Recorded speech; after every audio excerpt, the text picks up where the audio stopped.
നമസ്കാരം. രാധാമാധവം 369ലേക്ക് സ്വാഗതം. Twin flame union എപ്പോൾ സംഭവിക്കും? അത് അടുത്തിരിക്കുകയാണോ? അതിൻ്റെ ലക്ഷണങ്ങൾ എന്തൊക്കെയാണ്? അതിനെക്കുറിച്ചാണ് ഇന്ന് നമ്മൾ സംസാരിക്കാൻ പോകുന്നത്. ട്വിൻ ഫ്ലെയിം യൂണിയന് ഒരു തീയതിയില്ല. അതൊരു മെസ്സേജായിട്ടോ ഫോൺ കോളായിട്ടോ ഒന്നും വരില്ല.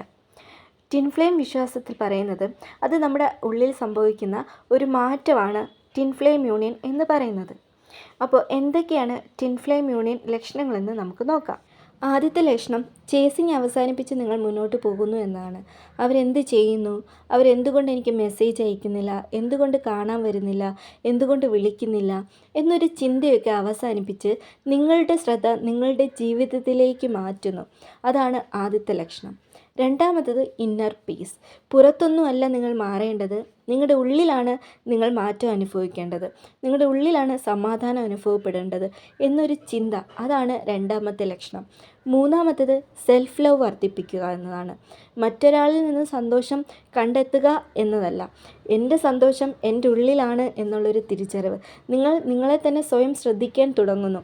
അതാണ് മൂന്നാമത്തെ ലക്ഷണം. അടുത്തത് എക്സ്പെക്റ്റേഷൻ കുറയുന്നു. അതായത് നിങ്ങളുടെ യൂണിയൻ എപ്പോൾ സംഭവിക്കും, എൻ്റെ DM എപ്പോൾ എന്നിലേക്ക് വരും എന്നൊരു ചിന്തയൊക്കെ കുറഞ്ഞ് നിങ്ങളുടെ ഉള്ളിലേക്കൊരു വിശ്വാസം വർദ്ധിക്കുന്നു.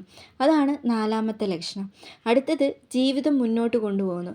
അതായത് പുതിയ കാര്യങ്ങൾ നിങ്ങൾ പഠിക്കുന്നു, പുതിയ കാര്യങ്ങൾ നിങ്ങളിലേക്ക് വരുന്നു. നിങ്ങളുടെ കരിയർ, ഹെൽത്ത്, ഫാമിലി, ഗോൾസ് ഇവയ്ക്കൊക്കെ നിങ്ങൾ പ്രാധാന്യം നൽകി നിങ്ങൾ മുന്നോട്ട് കൊണ്ടുപോകുന്നു. അതാണ് അഞ്ചാമത്തെ ലക്ഷണം. ഈ സ്പിരിച്വൽ വിശ്വാസത്തിൽ പറയുന്നത് നിങ്ങളുടെ ഉള്ളിലൊരു ഇന്നർ ചേഞ്ച് സംഭവിക്കില്ലേ, അതാണ് യൂണിയനുള്ള ആദ്യത്തെ തയ്യാറെടുപ്പ് എന്ന് പറയുന്നത്. എന്ന് കരുതി ഇവയെല്ലാം യൂണിയൻ ഉറപ്പാകുമെന്ന് പറയുന്ന ലക്ഷണങ്ങളല്ല. ഓരോ യാത്രയും വ്യത്യസ്തമാണ്. യഥാർത്ഥ ട്വിൻ ഫ്ലെയിം ജേണി എന്ന് പറയുന്നത് മറ്റൊരാളെ പിന്തുടരാനുള്ള യാത്രയല്ല, സ്വയം കണ്ടെത്താനുള്ള യാത്രയാണ്. എനിക്ക് യൂണിയൻ സംഭവിക്കുമോ, എനിക്ക് എപ്പോൾ യൂണിയൻ സംഭവിക്കും എന്നതൊക്കെ പല പല ഘട്ടങ്ങളെയാണ് ആശ്രയിച്ചിരിക്കുന്നത്. നിങ്ങൾ വളരുന്നുണ്ടോ, നിങ്ങളുടെ ജീവിതം മാറുന്നുണ്ടോ, അതാണ് ഈ ജേണിയുടെ ഏറ്റവും വലിയ വിജയം എന്ന് പറയുന്നത്. ഈ വീഡിയോ നിങ്ങൾക്ക് ഉപകാരപ്പെട്ടിട്ടുണ്ടെങ്കിൽ, ഇഷ്ടപ്പെട്ടിട്ടുണ്ടെങ്കിൽ കമൻറ്റിൽ വന്ന് പറയുക. നിങ്ങളുടെ അനുഭവം പങ്കുവയ്ക്കാനും മറക്കരുത്. എല്ലാ DFനും ഹാപ്പി ജേണി.